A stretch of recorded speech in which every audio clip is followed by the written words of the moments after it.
Could you talk a little bit about the impact that self-acceptance has on your vibrational experience?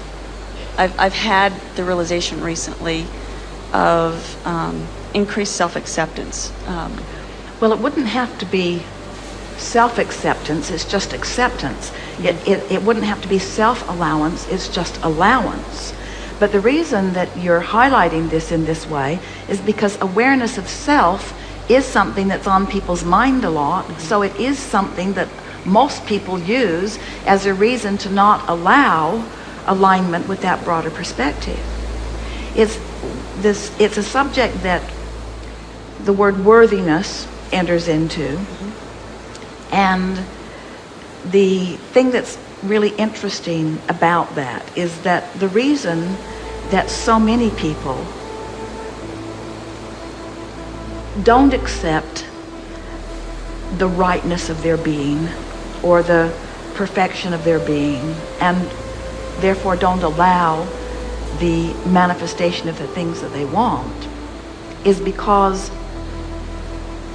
they're so busy looking at what is and recognizing how many things they want that they don't have, and then using the absence of what they want as the substance of so much that they think about. So it's a vicious cycle.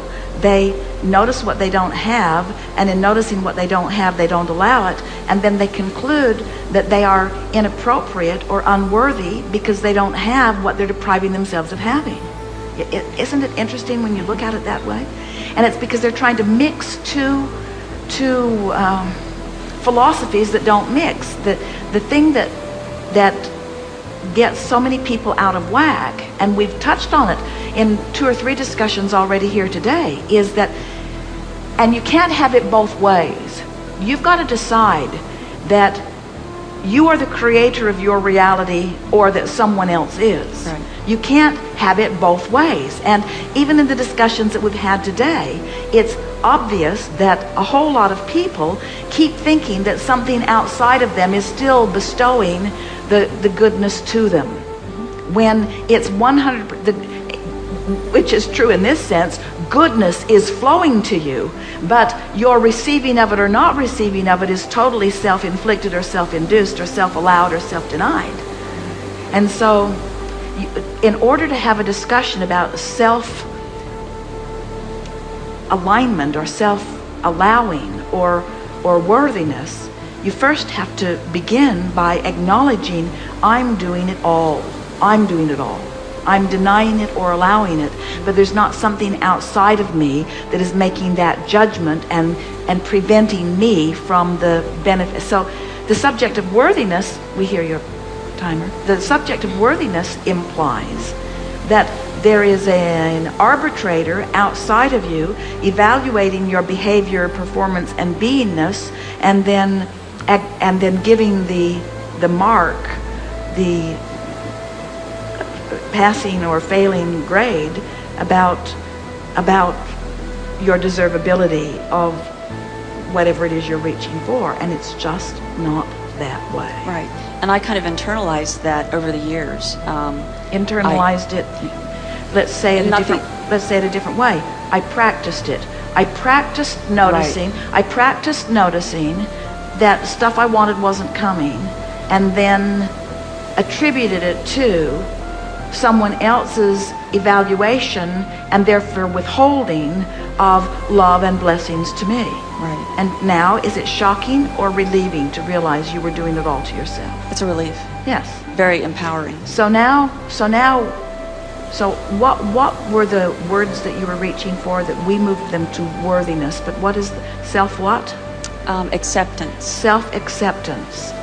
No self-judgment and perfectionism. So in the easy way of answering it, when you're in the vortex, it's not just acceptance. Self-acceptance sounds like self-tolerance. It sounds like I accept myself as bad as even though I'm bad. I accept it. It's self-love. But let's take the self out of it. It's love. It's the ability to focus myself into love. And the only reason that we're having a conversation about self is because self is somebody that you think about way too much. Yeah. Well, I was using that as, it was kind of surprising, but that was what was keeping me out of the vortex. Say more. Self. I was being really tough on myself, and I remember talking to you years ago about what's the best way of doing something? You know, what's the best way of getting in the vortex? What's the best way of feeling a connection to, you know, my higher self? And it's just, again, I had really practiced this perspective. Well, you know what's at the heart of that? When you say what's the best way, what's the best way always implies that there are a bunch of people watching me and everyone else and evaluating who's got the best way or the worst way of doing everything. And that's why we never miss the opportunity to say, let's leave the peanut gallery out of it, because what they think of you is way, way, way not any of your business. And if you could stop trying to see yourself through the eyes of others and let it all be about how it feels, then this would clear up easily. Right. It's like this.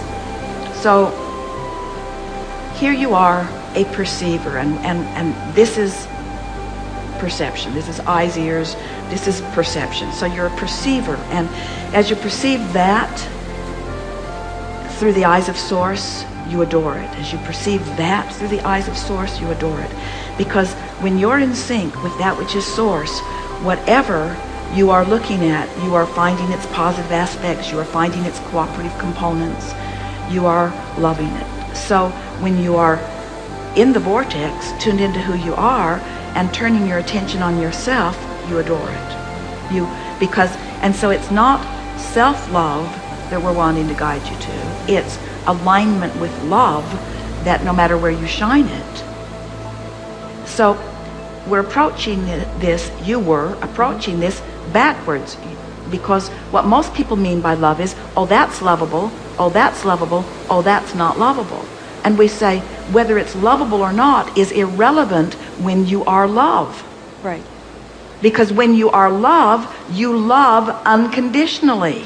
When you are love, you've practiced the vibration of love, so only that which matches it is in your vibration. And so in the early days, we used to say to people, it's easy for you to love that, and it's easy for you to love that, and that, and that. You love the cat, you love the sky, you love the clouds, you love the sun, you love the moon, you love this, you love that, you love this, you love that. So focus on all that stuff you love till you get love, love, love, love, love, love, love, love, love activated in your vibration. It was before we were talking about vortex.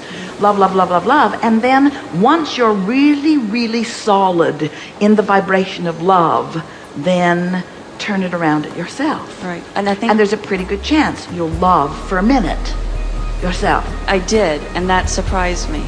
The impact of doing that one thing, having it one really intense time, it's like my vibrational footprint just grew, and I felt bigger physically, vibrationally, I mean. And so I was really surprised by that, and I thought, well, in that moment, but you see, the thing that we want to say to you is that you weren't permanently changed.